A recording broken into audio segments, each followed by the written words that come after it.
Bienvenidos a esta segunda clase. Nuevamente, soy Patricia Noemí Quiroga, la profesora a cargo de esta asignatura, y en la clase de hoy vamos a desarrollar el tema de tóxicos volátiles que se encuentra en la unidad 13 del programa de Toxicología y Química Legal que tienen en el campus. Y comenzaremos recordando que tóxicos volátiles son aquellos que se volatilizan por debajo de los 100 grados. Por lo tanto, son arrastrados por el vapor de agua cuando ésta destila.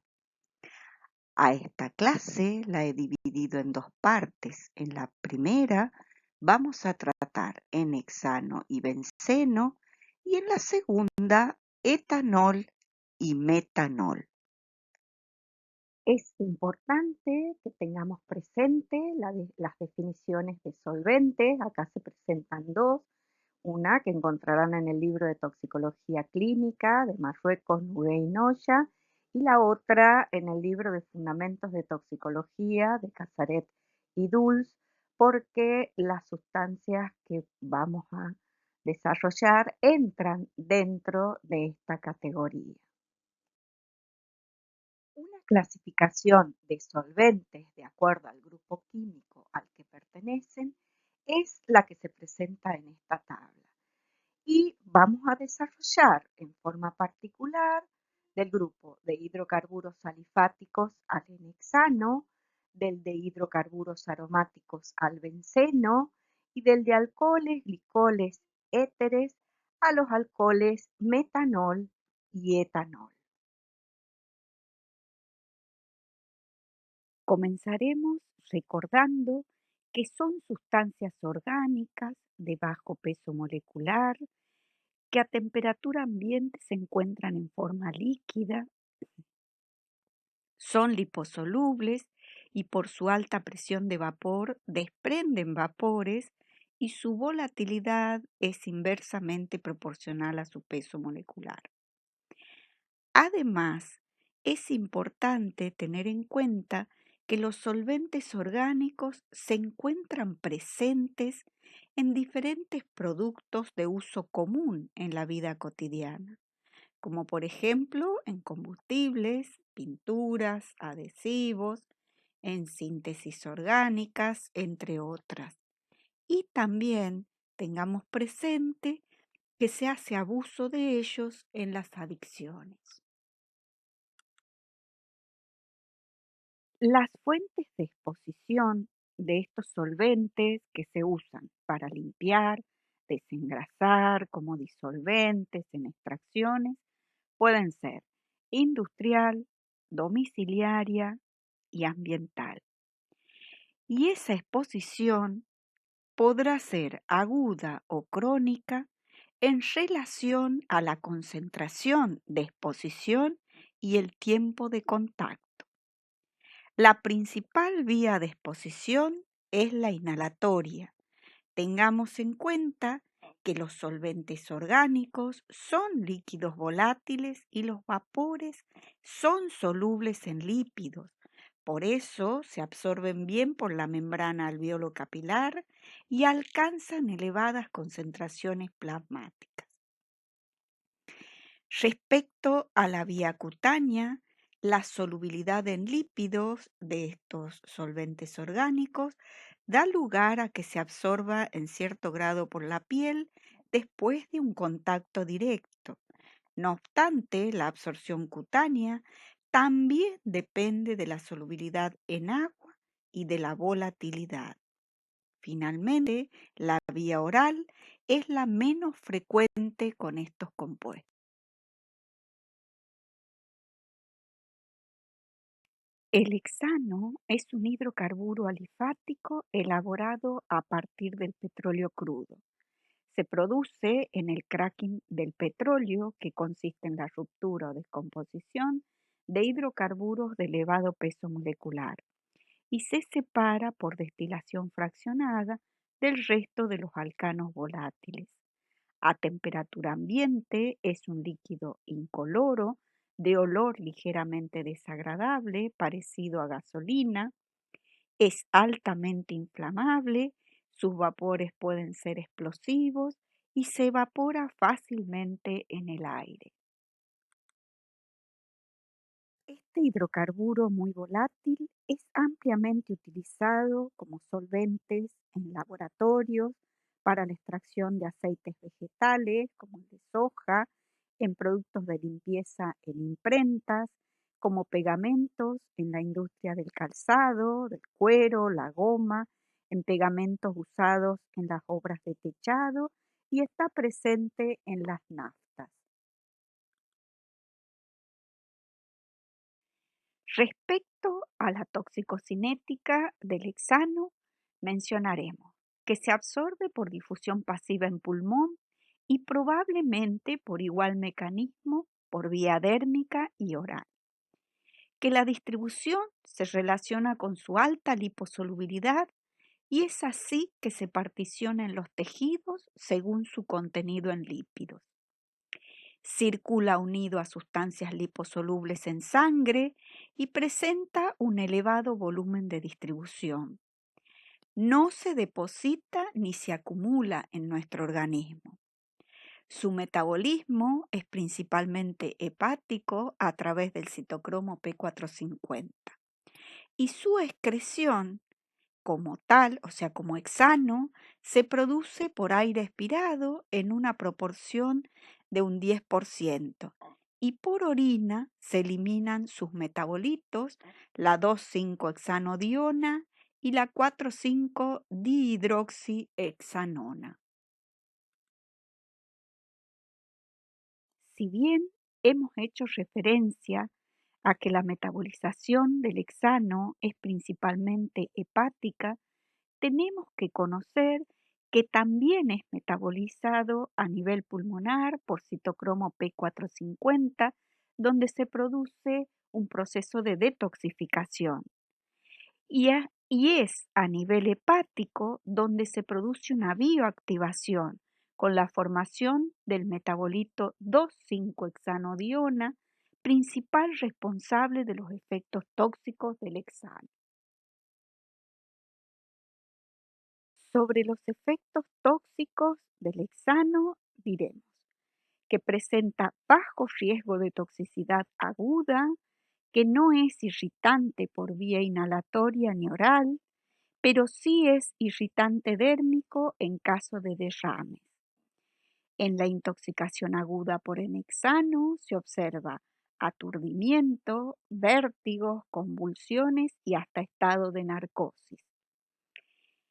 En la forma crónica provoca fundamentalmente neuropatía periférica sensitivo-motora, que en otra época era conocida con el término parálisis del calzado.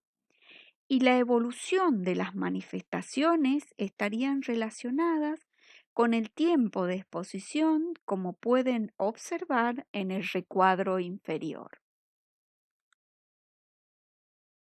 Los primeros casos de neuropatía periférica sensitivo-motora se presentaron en la industria del calzado en Japón e Italia entre 1960 y 1970 y se asociaron con malas condiciones de trabajo como exposición diaria excesiva, local inadecuado, mala ventilación y falta de elementos de protección personal. Recién en 1967 fue cuando Kurita y Miyagaki demostraron por primera vez, a través de estudios neurológicos e histopatológicos, que los animales expuestos, tanto por vía inhalatoria como oral, al hidrocarburo en hexano, desarrollaban una intoxicación similar a la de los trabajadores afectados. Hasta entonces, se admitía que los hidrocarburos lineales solo ejercían un efecto depresor del sistema nervioso. Además, no querría dejar de mencionar que en 1974 aparecieron estas neuropatías en aspiradores o inhaladores de pegamentos que contienen N-hexano. La acción neurotóxica que se presenta por la exposición a hexano es debida a su metabolito, la 2,5-hexanodiona. Y la forma más común de neuropatía es una axonopatía simétrica que empieza distalmente, donde hay más vulnerabilidad axonal y afecta primero los axones más grandes y de mayor diámetro. Esta axonopatía es de inicio subagudo, progresivo, gradual, simétrica, distal y con deterioro sensorial y motor. En las teorías que explican la acción tóxica se postula que la 2,5-hexanodiona reacciona con cadenas laterales de aminoácidos proteicos. Se forman aductos pirrólicos por uniones a grupos amino y procesos oxidativos, dando lugar a la formación de uniones cross-linked con proteínas. Esta reacción tendría lugar en las proteínas de diversos tejidos, pero la susceptibilidad particular del axón se debería a que no puede degradar estas proteínas modificadas. Una de las formas de evaluar la exposición a hexano es a través de biomarcadores de exposición, como son la concentración de hexano en aire expirado o los niveles de 2,5-hexanodiona en orina, según se presenta en esta transparencia. También se utilizan biomarcadores de efectos, como las electromiografías, que son técnicas de registro gráfico de la actividad eléctrica producida por los músculos esqueléticos, usadas para el diagnóstico de enfermedades neuromusculares, midiendo la velocidad de conducción nerviosa, que es muy útil para el diagnóstico de una neuropatía por compuestos hexacarbonados, ya que se suele presentar un enletecimiento. Evaluando potenciales evocados, se trata de un estudio de la respuesta del sistema nervioso central a los estímulos sensoriales, analizando las vías nerviosas que desde la periferia aportan la información hacia el cerebro. Y por último mencionaremos la medición de formación de pirroles y proteínas cross-linked en suero.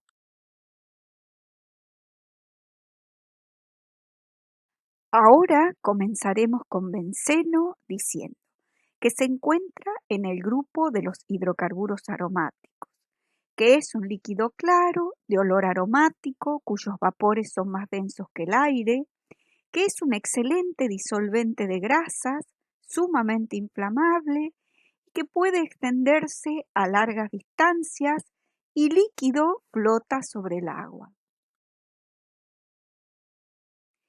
El benceno se obtiene por destilación de la brea de hulla o a partir de petróleo.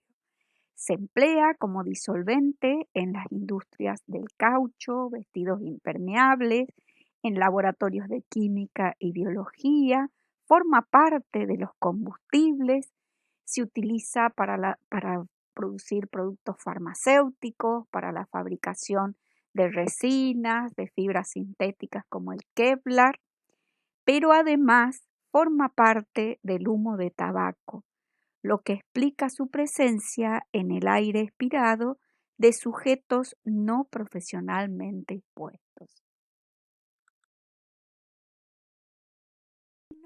Está ampliamente distribuido en el ambiente, por lo que tenemos una exposición de la población general por vía inhalatoria a bajos niveles y largo tiempo, donde las fuentes de exposición de esta población general se debe principalmente a los gases vehiculares y al humo del cigarrillo.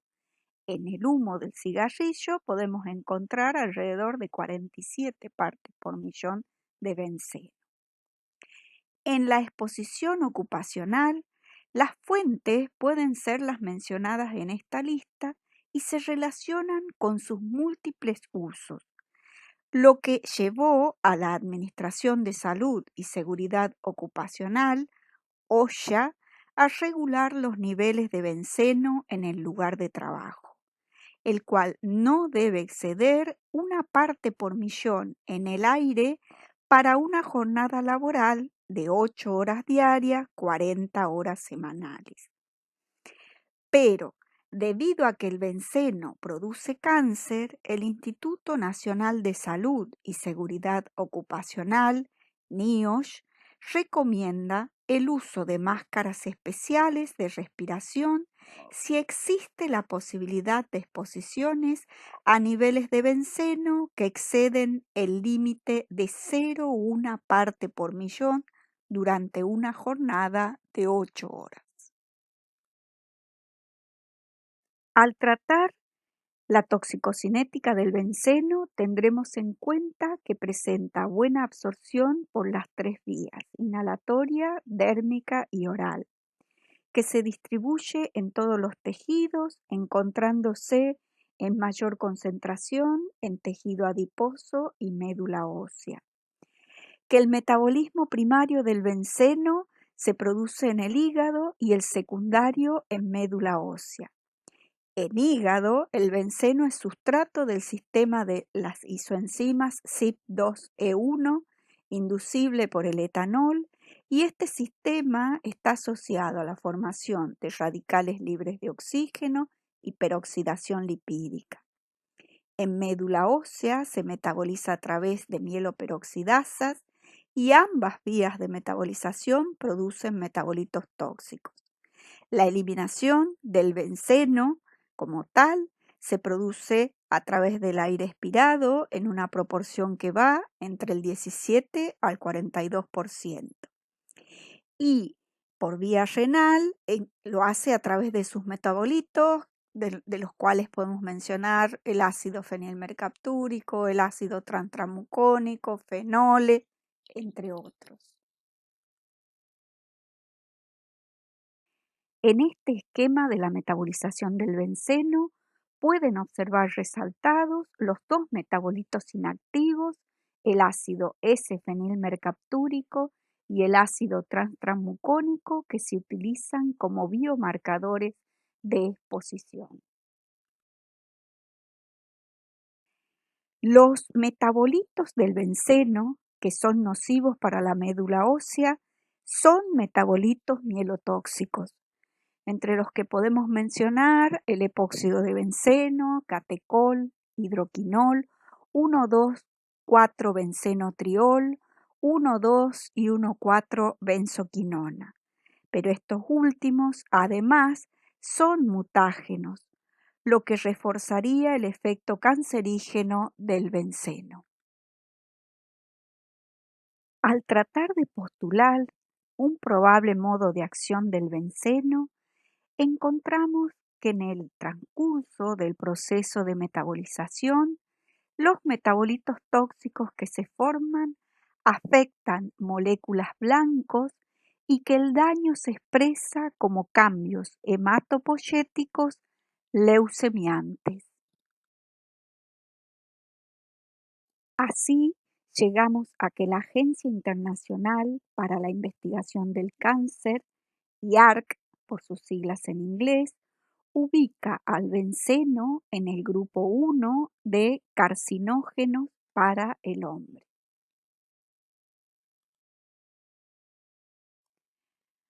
Respecto a la intoxicación aguda por benceno, cuando se produce por vía dérmica, se observa que es irritante, produce eritema, vesiculación, dermatitis. Por vía oral, es importante recordar que 15 mililitros de benceno son una dosis letal. Y por vía inhalatoria, una exposición a 20.000 partes por millón resulta fatal en 5 a 10 minutos. En intoxicaciones por exposición intensa, entonces tenemos depresión del sistema nervioso central, se afecta el sistema cardiovascular, tracto gastrointestinal, riñón y el sistema respiratorio.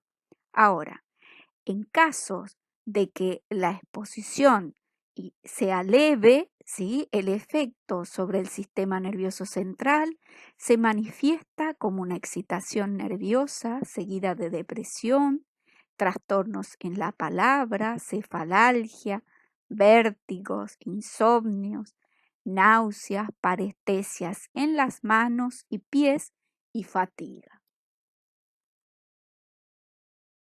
La intoxicación crónica por benceno, conocida también como benzolismo, es una enfermedad profesional provocada por la exposición crónica al benceno que presenta un tiempo de latencia variable que puede ir de meses a años, o sea, que pueden aparecer los síntomas varios años después de cesada la exposición. Afecta el sistema hemático y médula ósea, sistema nervioso central y periférico, produce el crecimiento, por ejemplo, de tejido mieloide fuera de la médula o da dolores musculares difusos que particularmente se acompañan de malestar general, sin dejar de lado su principal manifestación, que es su efecto cancerígeno, que se traduce en la presencia de leucemia. La evaluación de la exposición a benceno se puede realizar utilizando biomarcadores de exposición como son la medición en orina de sus metabolitos inactivos, ácido transmucónico y ácido S-fenilmercaptúrico, o por la medición del benceno en aire expirado. Para finalizar esta primera parte, diremos que los biomarcadores de efectos de benceno están relacionados con exámenes hematológicos completos y exámenes genotóxicos, como se muestra en esta transparencia. Llegamos al final de esta primera parte y tienen la opción de tomarse un descanso antes de continuar con la parte 2 de este tema. Etanol y metanol. En términos de composición química, el etanol es muy cercano al metanol, pero contiene un átomo de carbono y dos átomos de hidrógeno más en su molécula. Esta diferencia, aparentemente pequeña, cambia parcialmente las propiedades del alcohol etílico o etanol, haciéndolo más seguro para los humanos. Si realizamos una comparación entre etanol y metanol en relación a su sinonimia, características físico-químicas y usos más comunes, vemos diferencias en la sinonimia. Al etanol se le nombra como alcohol, alcohol etílico o etanol, y al metanol como alcohol metílico, alcohol de madera. Esta última frase se debe a que el metanol originalmente se producía por destilación de astillas de madera. En relación a la composición física, a las características, físico-químicas, el punto de ebullición del etanol es más alto, un poco más alto que el de metanol, y la densidad tiene una pequeña diferencia entre etanol y metanol.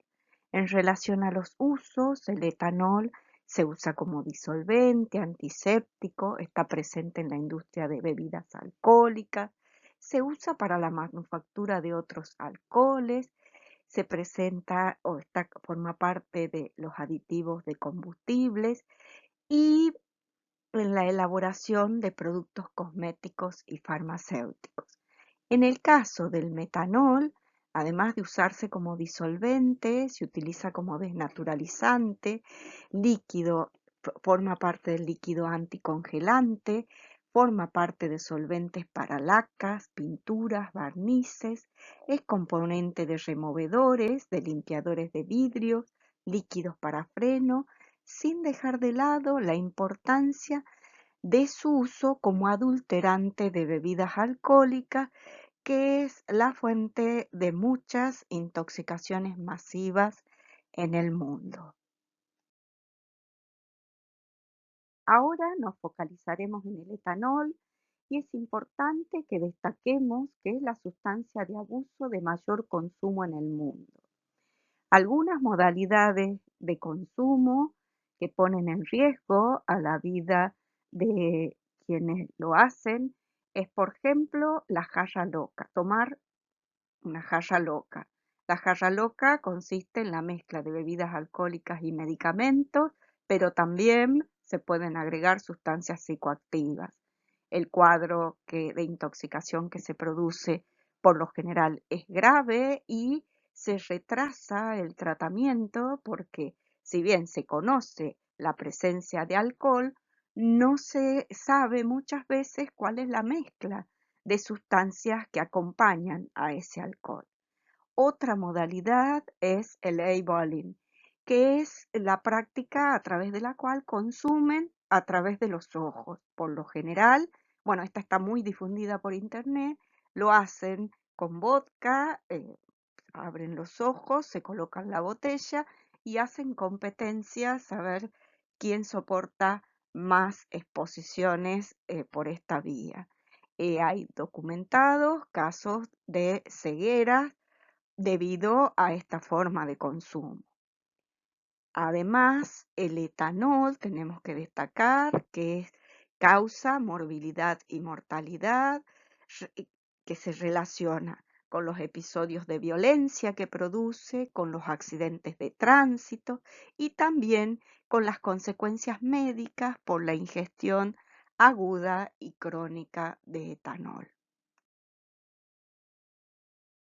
En relación a la toxicocinética, diremos que la vía inhalatoria es una vía de absorción rápida por la alta volatilidad que tiene el etanol, que cobra importancia en las personas que están expuestas laboralmente.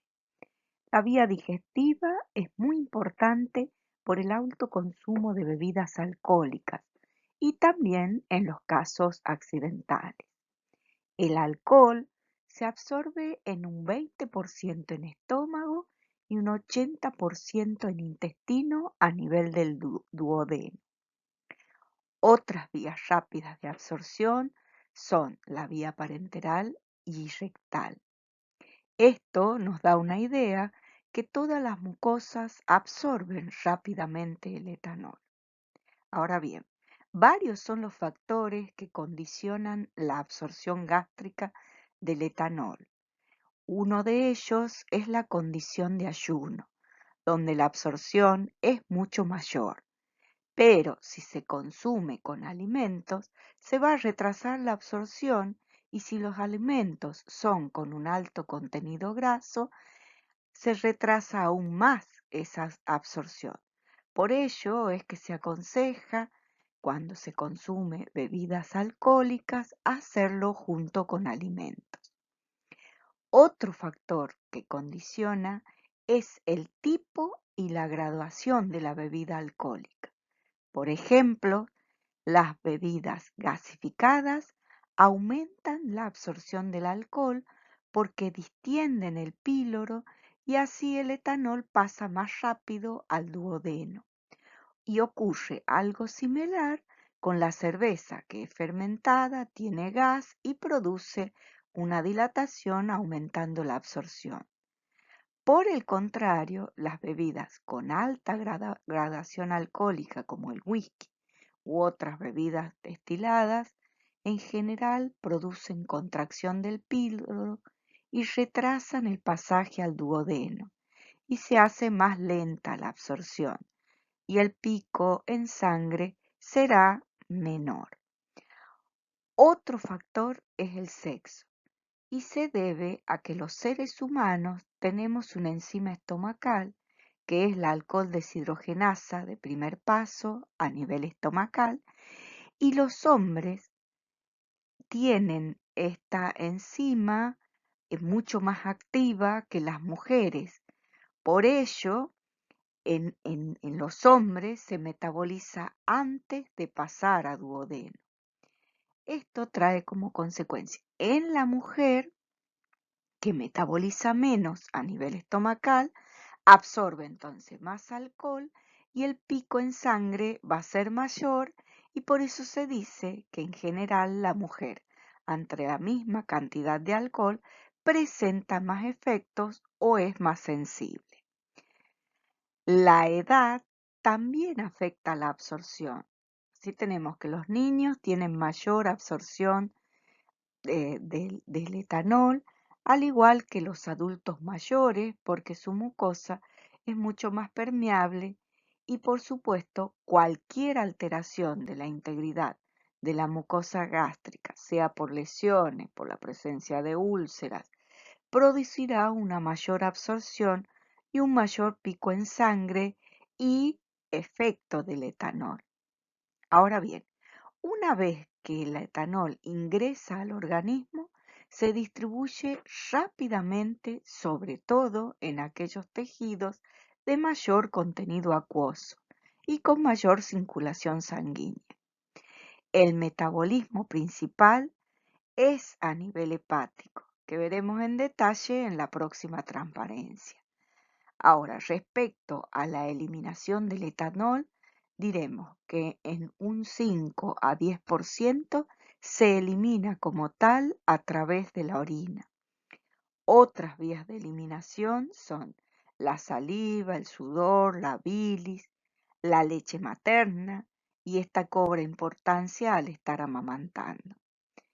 También se elimina a través del aire expirado por ser un compuesto volátil. Es muy buena, además, la correlación entre el aire expirado y la concentración sanguínea.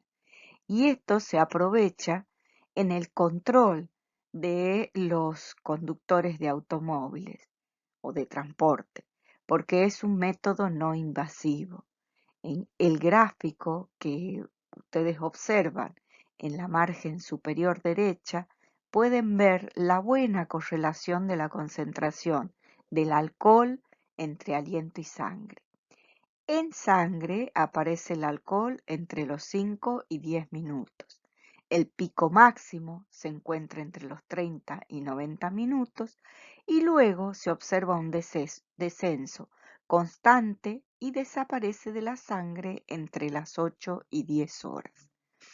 Esta curva de eliminación se utiliza para realizar el cálculo retrospectivo de la concentración de etanol, para conocerla en realidad a la concentración del etanol al momento de producido el accidente de tránsito o un hecho delictivo.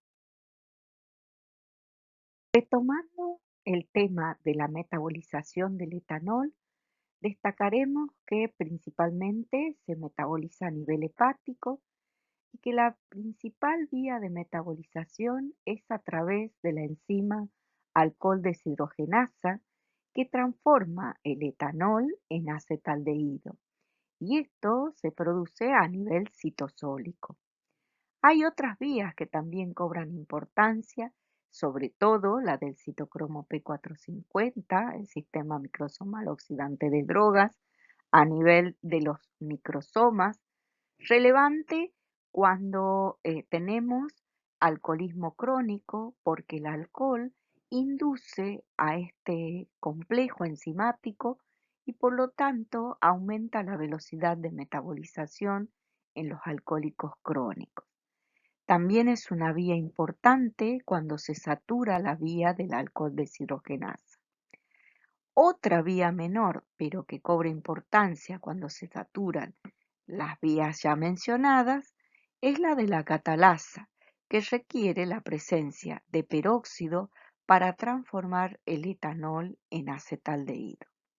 Es decir, las tres vías mencionadas transforman el etanol en acetaldehído, que luego ingresa a la mitocondria y se oxida a través del aldehído deshidrogenasa, dando ácido acético, que se transforma en acetil-CoA e ingresa al ciclo de Krebs, transformándose en dióxido y agua.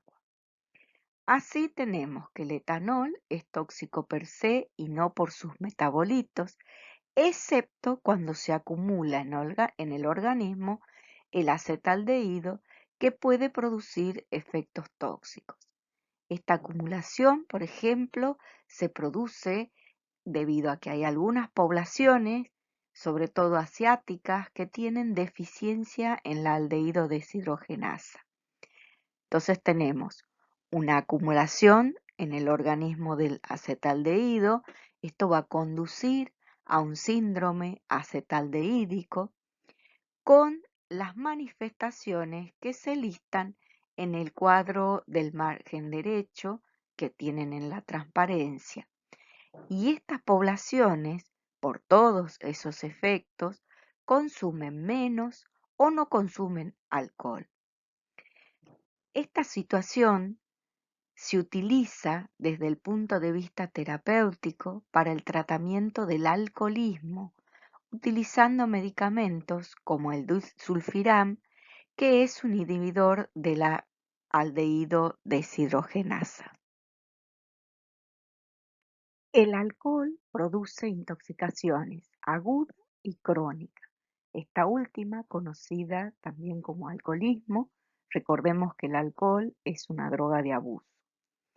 En una intoxicación aguda por etanol, este produce una marcada depresión del sistema nervioso central, es un depresor no selectivo, deprime desde la corteza hacia el bulbo y en un primer momento se presentan cambios conductuales en el individuo, está alegre, locuaz, presenta desinhibición de los impulsos sexuales, agresividad, tiene la habilidad emocional, deterioro del juicio, pierde la coordinación, tiene una marcha inestable, presenta rubor facial, cambios del estado de ánimo e irritabilidad. Y en casos graves hay pérdida de la conciencia, coma, y cuando actúa a nivel vulvar, el etanol, se puede producir la muerte por paro cardiorrespiratorio. En relación al tratamiento de esta intoxicación aguda, debemos destacar que es sintomático para estabilizar el estado basal del paciente, se hace soporte vital porque ingresa generalmente a un servicio de urgencia, se debe prevenir la broncoaspiración, a veces se indica hemodiálisis y se deben dar soluciones glucosadas porque el etanol produce una marcada hipoglucemia.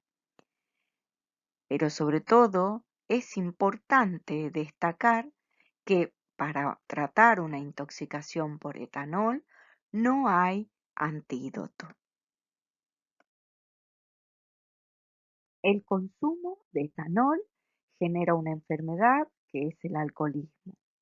De acuerdo a la Sociedad Americana de Psiquiatría, el alcoholismo es un estado de dependencia al alcohol caracterizado por un consumo anormal y compulsivo de este, el cual frecuentemente persiste a pesar de las adversas consecuencias personales y sociales, y sirve al propósito de experimentar ciertos efectos psíquicos o evitar los efectos adversos provocados por su ausencia. Y según la Organización Mundial de la Salud, el alcoholismo es un trastorno crónico de la conducta caracterizado por la dependencia hacia el alcohol, expresado a través de los síntomas fundamentales, de dos síntomas fundamentales: la incapacidad de detenerse en la ingestión de alcohol y la imposibilidad de abstenerse de alcohol. Esta adicción, el alcoholismo, no solo tiene consecuencias de salud para el individuo, sino que afecta a toda la familia e involucra a toda la sociedad por los accidentes de tránsito, por los episodios de suicidio, vandalismo, problemas laborales, costos de tratamiento y rehabilitación, además de estar relacionado con una alta mortalidad. El consumo crónico de etanol va produciendo diferentes efectos sobre el organismo en distintos órganos y sistemas. A nivel del sistema nervioso central, Ya mencionamos que es un depresor no selectivo de acción descendente, se pierde el autocontrol, se afecta el comportamiento, además de producir otros efectos. A nivel cardíaco, produce miocardiopatía y arritmia. En el aparato genitourinario, produce infertilidad en ambos sexos e impotencia sexual, especialmente en el hombre. A nivel metabólico, actúa y altera el metabolismo de hidratos de carbono y de lípidos, produce hipoglucemia y aumento de ácido láctico. Estos efectos sobre el metabolismo se deben a que en el proceso de oxidación del etanol a acetato se produce un aumento considerable de NAD reducido, lo que lleva a un aumento de ácido láctico con la aparición de acidosis e hiperuricemia. Este aumento también produce inhibición de la gluconeogénesis con un menor aporte de glucosa en sangre, generando hipoglucemia. Además, aumenta la síntesis de ácidos grasos y produce una disminución del catabolismo de los mismos, o sea, de la oxidación de ácidos grasos por inhibición del ciclo de Krebs.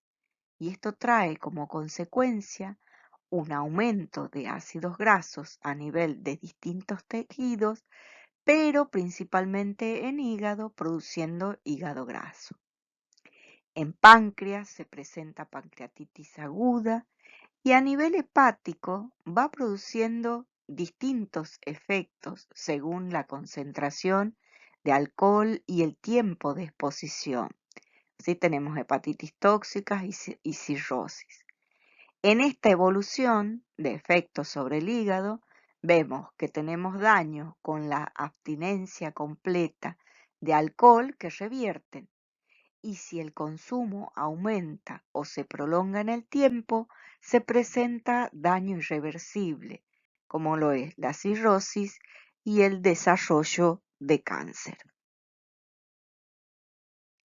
Se sabe que el alcohol atraviesa placenta y produce efectos teratogénicos, especialmente en el periodo de organogénesis, es decir, durante el primer trimestre del embarazo. En conjunto, todos los efectos que produce se conocen como síndrome alcohólico fetal. El niño nace con presencia de microcefalia y retraso mental, hay también retraso en el crecimiento y en el desarrollo. Presentan deformaciones craneofaciales muy características. El niño tiene la cabeza pequeña, el puente nasal bajo, el labio superior delgado, la fisura palpebral pequeña. Además presentan déficit de atención, tenemos un niño hiperactivo y que tiene problemas de aprendizaje. Puede nacer también con cardiopatía congénita. La incidencia de este síndrome alcohólico fetal es bastante alta, es decir, tiene una incidencia de 1 en 300 a 1 en 2000. Y por esta razón es muy importante que en el embarazo no se consuma alcohol.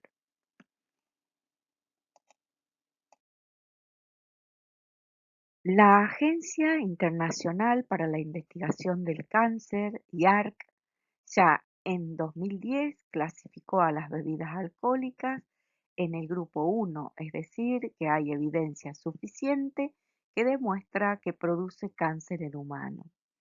El consumo de bebidas alcohólicas aumenta el riesgo de diferentes tipos de cáncer, sobre todo a nivel gastrointestinal, además de cáncer de hígado y de mama.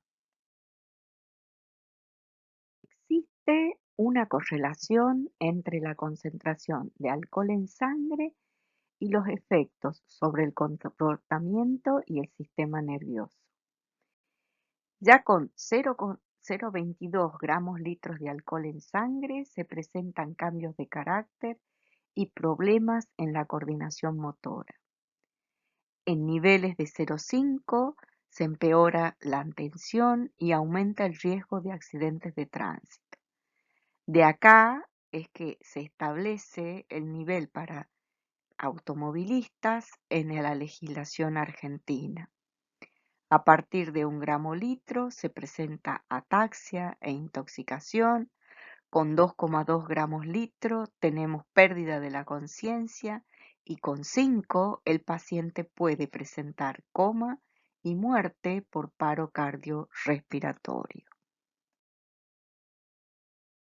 La Argentina, la Ley Nacional de Tránsito 24449, a partir del 3 de mayo de 2023, o sea, de este año, en su artículo 48, inciso A, establece que está prohibido conducir cualquier tipo de vehículo con una alcoholemia superior a 0 miligramos por litro de sangre.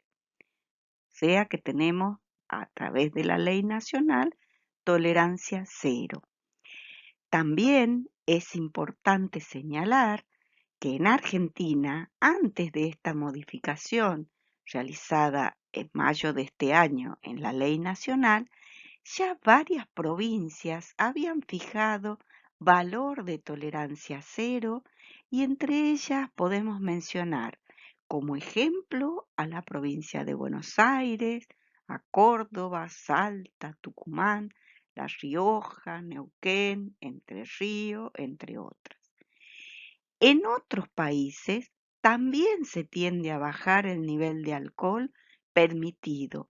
Así tenemos que en Colombia es de 0,4, en Suiza, Noruega, Suecia es de 0,2 gramos litro y tolerancia cero tienen Brasil, Arabia Saudita, República Checa.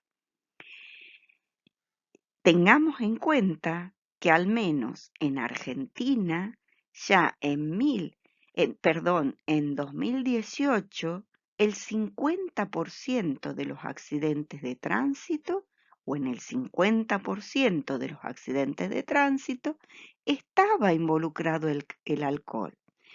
Esto pone en evidencia la importancia de bajar los niveles permitidos de alcohol en conductores de cualquier tipo de vehículo. El etanol es causa frecuente de accidentes de tránsito y una forma de controlar que los conductores respeten la legislación es hacer el control a través del análisis de alcohol en aire expirado.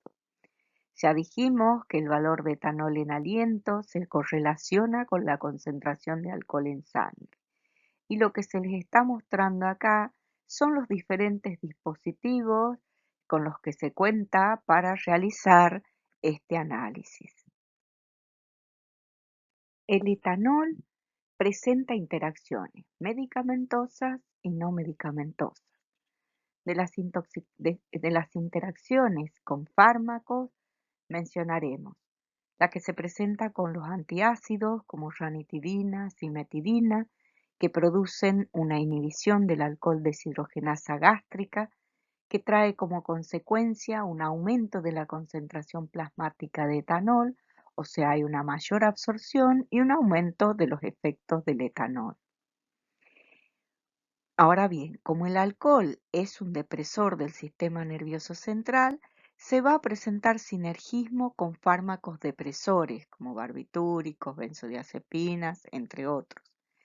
Y lo que se observa es una mayor sedación y depresión respiratoria. Con paracetamol, la interacción se relaciona con la inducción del citocromo P450 en consumidores crónicos de etanol.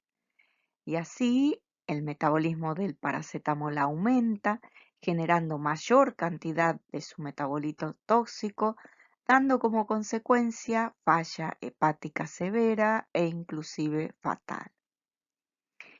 Con fármacos como la cefalosporina, antibiótico, el metronidazol, agente antiprotozoario y antibacteriano, e hipoglucemiantes que producen inhibición de la aldehído deshidrogenasa, dando lugar a un aumento del acetaldehído que lleva a la presencia del síndrome acetaldehídico. Como ejemplo de interacciones no medicamentosas mencionaremos de la cafeína y su presencia en bebidas estimulantes. Acá la interacción se relaciona con que la acción estimulante de la cafeína contrarresta los efectos depresores del etanol y al ser la cafeína un estimulante del sistema nervioso y, y también a nivel cardiovascular, aumenta así el riesgo de infarto de miocardio. Otra interacción importante es con la cocaína por la formación de cocaetileno, aumentando el riesgo cardiovascular y de que se produzca una muerte súbita. Ahora comenzaremos con metanol, que originalmente se producía por destilación de astillas de madera, por eso su sinonimia alcohol de madera.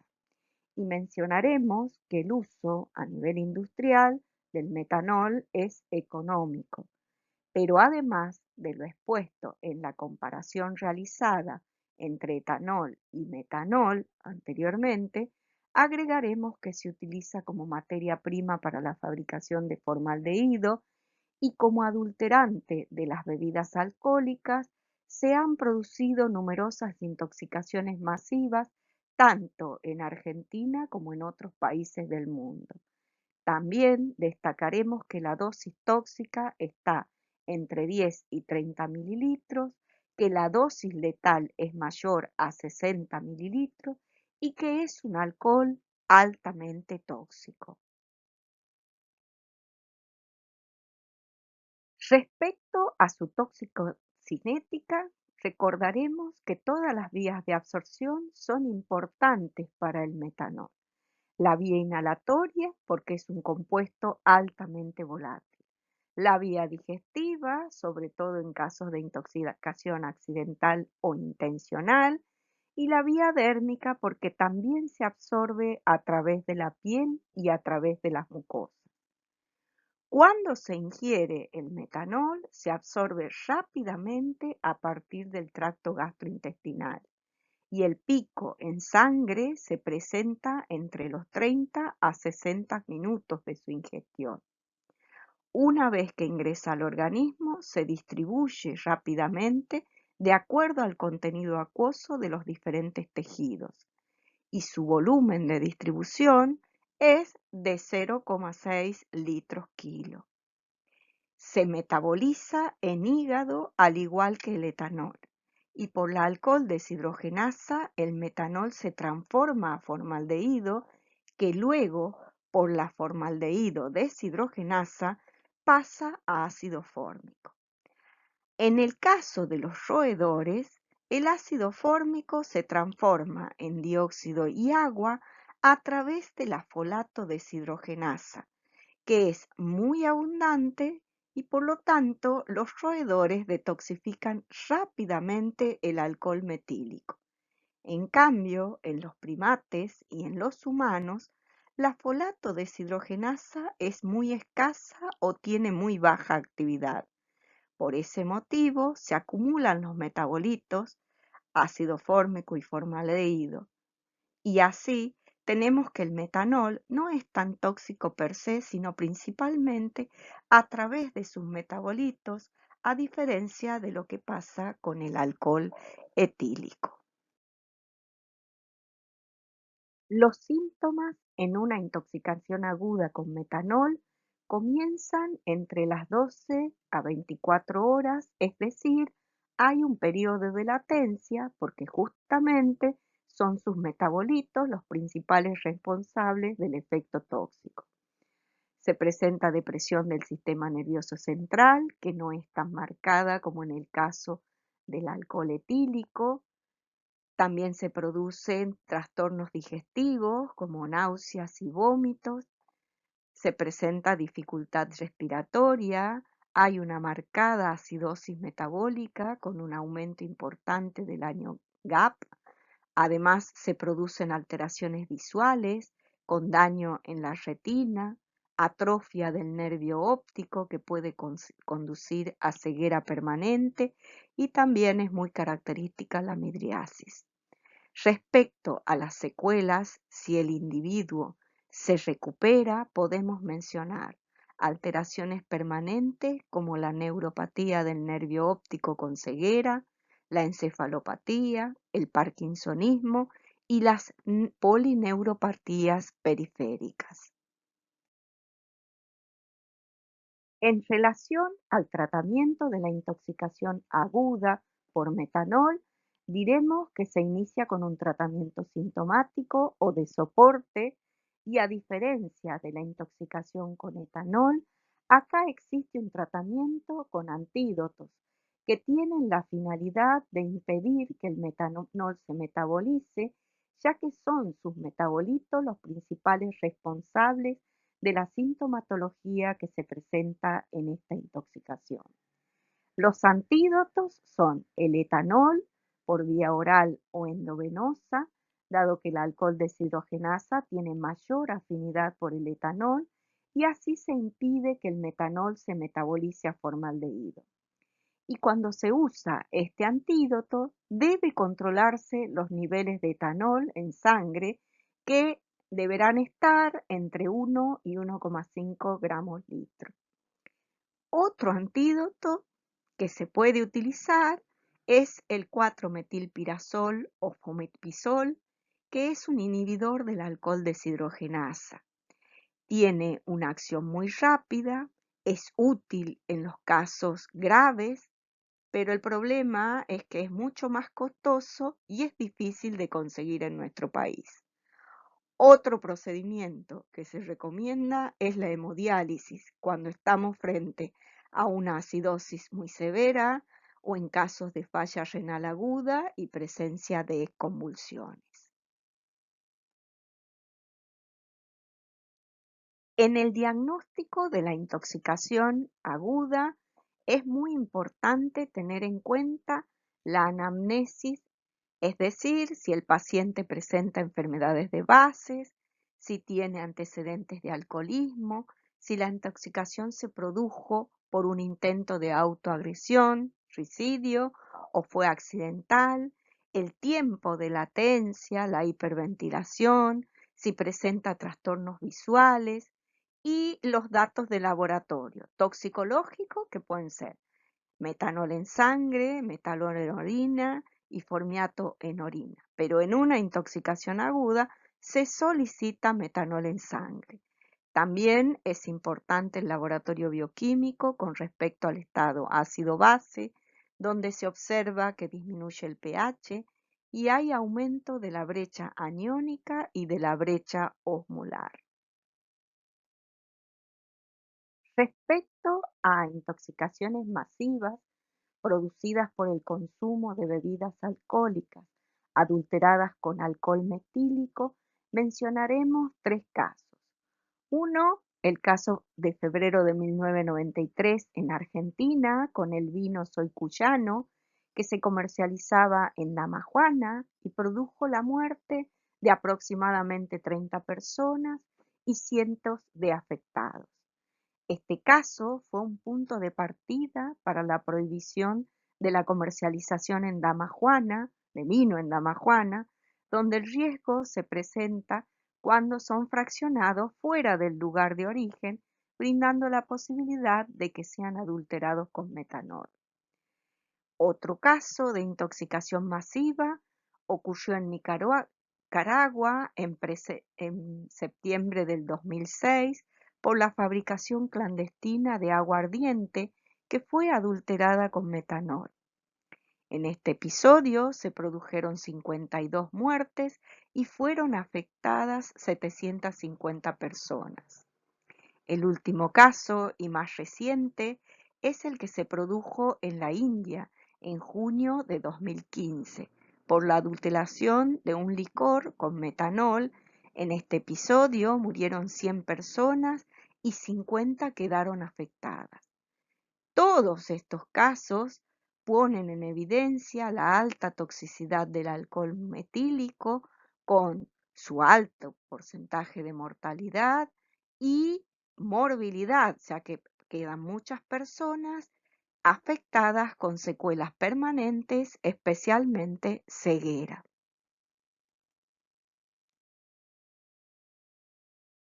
Para finalizar, se comparte el reporte de un caso de intoxicación aguda por exposición transdérmica con metanol, que no es muy frecuente. En este caso, por la creencia de que frotarse la piel con metanol alivia dolores musculares, una persona adulta que tenía intensos dolores musculares impregnó su ropa con alcohol metílico y además se cubrió con un nylon. Pasada una hora u hora y media, comenzó con síntomas de intoxicación con metanol, vómitos, trastornos visuales, midriasis, y fue internado en terapia intensiva donde se le realizó tratamiento y se recuperó. Pero este caso pone en evidencia la absorción dérmica del metanol y la posibilidad de generar una intoxicación aguda cuando es aplicado por esta vía.